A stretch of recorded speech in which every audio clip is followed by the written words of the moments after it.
lights are gone, something just touched you, you have your hair standing up on your arms, and you just feel like some creepy crawly is going to come out from the middle of nowhere. And then suddenly, the exit sign disappeared. That is AI ethics right now. Hi, my name is Jill, and I'm a UX designer in fintech. I've been in the business for 10 years, and I'm finally making the transition into a YouTube channel. Are you tired of taking another training? This is not another Figma course. This is just us talking about travel and what can we take away from travel to help us be better designers. If that interests you, my name is Jill and I'm a UX designer in fintech, and I would love to spend some time with you.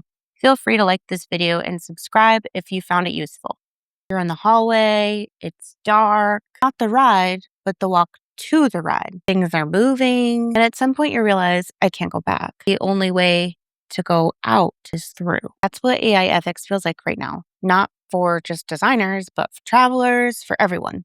We're already in the queue, and AI is writing our cruise itineraries, setting our ticket prices, deciding what we see. And most of us walked in without reading the rules, right? So today I'm breaking AI ethics into 3 rooms, kind of like a haunted house walkthrough. Room 1, the bias room. This is pretty much where the algorithm decides who gets the good stuff and who doesn't. AI trained on biases creates bias results. So for example, if a cruise line's data was trained the AI on mostly English data, that's going to come more from a wealthy perspective. And so therefore, guess whose experience gets optimized? People that speak English. And then guess who gets the cabin leftover assignments?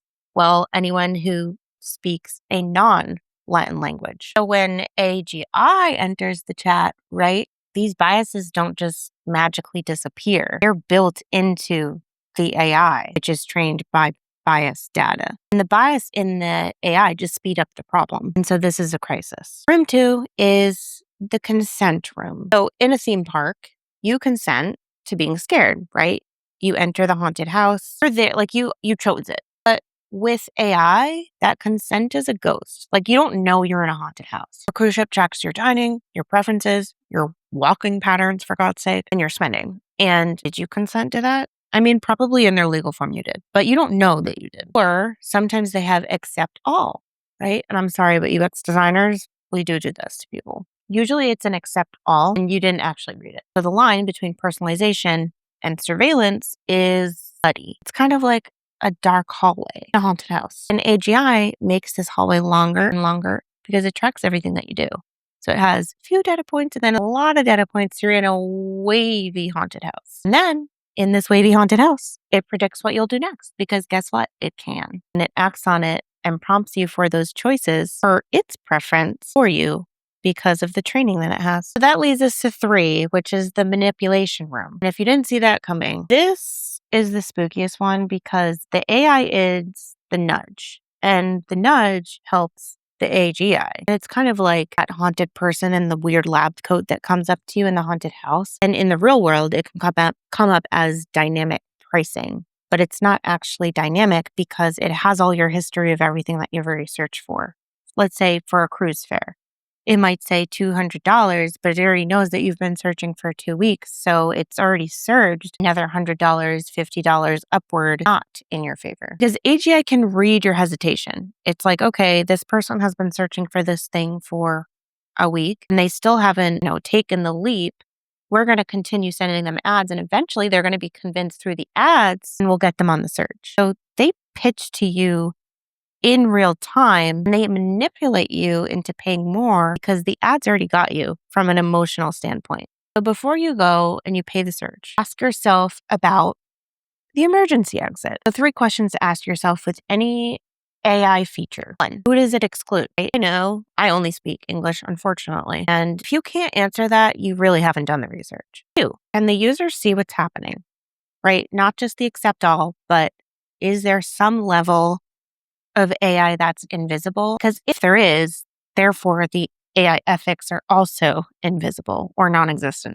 And then 3, what's the worst case situation with the failure, right?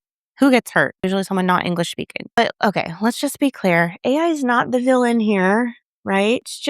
It's kind of a dark space that we're in. And that dark space is training the overall and setting the tone for the overall haunted house of AGI. So the designer's job isn't to stop the ride, right? People are going to come to the haunted mansion because they enjoy that experience. The same goes with AI and in the future, AGI. But we have to know where the exits are for safety. So recapping, AI has 3 rooms. Bias, so who gets the good stuff and who doesn't. Consent, who opted in for either the good or bad stuff. And then manipulation, is the AI tracking or is it helping? So use the emergency exit framework. Ask who is included. Is it even visible? And what is that worst case scenario?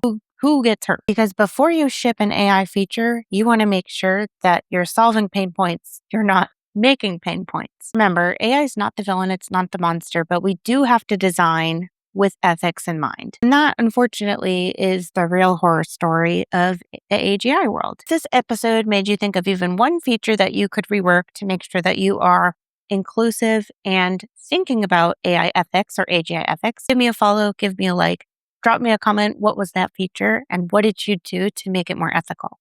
Next up, we're talking AGI generated personification. Are synthetic users good enough to replace real user interviews, or are they just NPCs with better dialogue? That's Thursday. Call me Thursday and we'll talk about it.